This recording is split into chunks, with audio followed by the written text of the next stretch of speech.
4:12 a.m. The compound lights at Stonebridge Maximum flicker like heartbeats. I'm talking about one of those prisons tucked behind a ring of chain link and scrub pines, the kind of place cameras show when they want you to feel small and powerless. That morning, the feed looked ordinary, cuffed figures in morning count, guards with breath visible in the cold, the usual hum of an institution that eats routine for breakfast. Then a single camera cut to static. Not a glitch, a deliberate blackout in the security feed for cell block D. Within 8 minutes the alarm screamed. 3 inmates were gone. Not runaways who slipped through a fence, this was surgical. The footage we obtained later shows a corridor drenched in red emergency light and a slot in the fence changing the skyline. That's the image the world shared, and it was only the beginning. It sounds cinematic because it was 3 men, 3 motives, 1 blueprint. There was Foley, the ex-military planner with hands that knew knots and blueprints. There was Cruz, the hacker with a mouth that made enemies and an elbow for improvisation. And there was King Leary, the charismatic leader who could talk a laundry list into loyalty. Together, they formed a strange triangle: muscle, mind, and magnetism. We reconstruct their plan from smuggled notes, confession tapes, and guard interviews. They didn't just dig tunnels or overpower a single guard, they weaponized the system. Fake grievances, staged fights, deliberate transfers, and most important, they created a narrative that aligned the right people at the right time. A guard who should have been at Tower B was suddenly reassigned. A maintenance crew arrived with a truck full of parts at 3:30. Small events, arranged like dominoes. When they fell, the prison swallowed the consequences. No major breakout happens without assistance. Here it was subtle: a shift swap, a misplaced logbook, a whistle left unblown. Our interviews point to a corrections officer named Martin Hale, a quiet man who'd worked nights for 12 years. He's Sunday photo smile on the outside, but the ledger shows overtime payments from shadowy accounts. We traced deposits that matched cash pickups near a pawn shop 2 miles from the gate. But there's another player, an administrative clerk, Tanya Burns, who handled roll calls.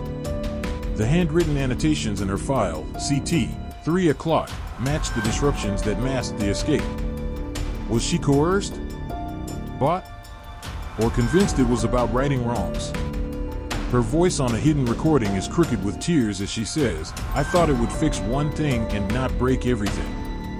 The truth sits somewhere between betrayal and survival. It starts fast.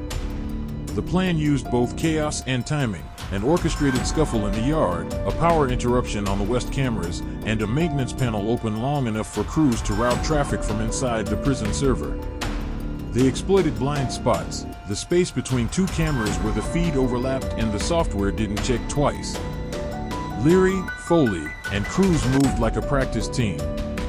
A ladder stashed under a laundry cart. A van idling outside the service gate. A chain unbolted with a key that shouldn't exist. The cell door opens at 3:58. The compound sees figures in inmate gray sprinting past stunned officers. Then it becomes a blur: smoke from tear gas, a screaming radio, a single guard realizing the gate code had been changed from inside. By dawn, the fence has a gap large enough to drive a car through, and the van is gone. By 6 o'clock the state police, federal agents, and a gaggle of local news crews had Stonebridge surrounded in a cordon of lights. But the escape wasn't local, it was engineered to escape attention. The 3 fugitives split north, boarded different routes, and used false IDs and dead drops.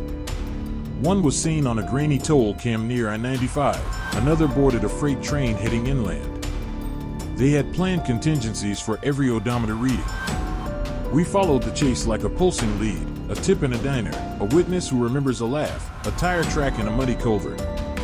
For 12 days the country played the manhunt on loop, maps overlaid with red dots and anchor panels promising breaking, new developments. The fugitives were always one step ahead until a forensic slip and a late-night phone ping brought the hunt back to life. Just as authorities started to close in, something else exploded: leaks. A trove of internal memos, names, and security audits landed in the inboxes of reporters and on encrypted message boards. The documents detailed budget cuts, understaffed shifts, and an internal audit that recommended urgent reform. Crucially, they revealed that certain cameras were on deferred repair for months. Those leaks turned the story from a sensational escape into a full-blown scandal. Suddenly, the public wasn't just asking, "Where are they?" They were asking how many knew. The Department of Corrections launched an investigation. A politician called for hearings. Families of inmates demanded answers. The break had hit a raw nerve. When a system built to protect fails, the people it's supposed to serve rip open the seams. Capture came in fragments. Crews got cornered in an abandoned warehouse when an informant recognized his tattoo and called it in. Foley was apprehended at a rural bus stop, tired, bleeding, surprised at how small the world had become. Leary lasted the longest, found at a crack motel in a suit that didn't fit and a cigarette that betrayed nerves. Each arrest was a scene: fingerprints, breathless handcuffs, the hollow click of a cell door. Inside the interrogation room, things unraveled. Cruz laughed until he didn't, then offered an encryption key in exchange for a deal. Foley asked only for water. Leary, ever the actor, tried to make the cameras his stage. Instead, the cameras made him ordinary. Their statements, when stitched together, revealed the moral calculus. They didn't see themselves as monsters, but as people reacting to a system that had stacked the deck. Trials followed. The prosecution painted the trio as cold and calculated. The defense argued systemic failure and coercion. Public opinion was split. Some saw the men as villains, others as victims of circumstance who exploited a rotten environment. But the most lasting impact wasn't in courtrooms, it was online. A single shaky clip, filmed by a former guard and uploaded anonymously, became the image burned into public memory. The latter, the seam in the fence, a hand clutching a folded photograph. The clip sparked petitions, a congressional oversight hearing, and a documentary probe that forced the corrections system to re-examine decades of neglect. In the months that followed, Stonebridge fired staff, implemented camera redundancies, and froze several contracts. The families of some inmates won settlements.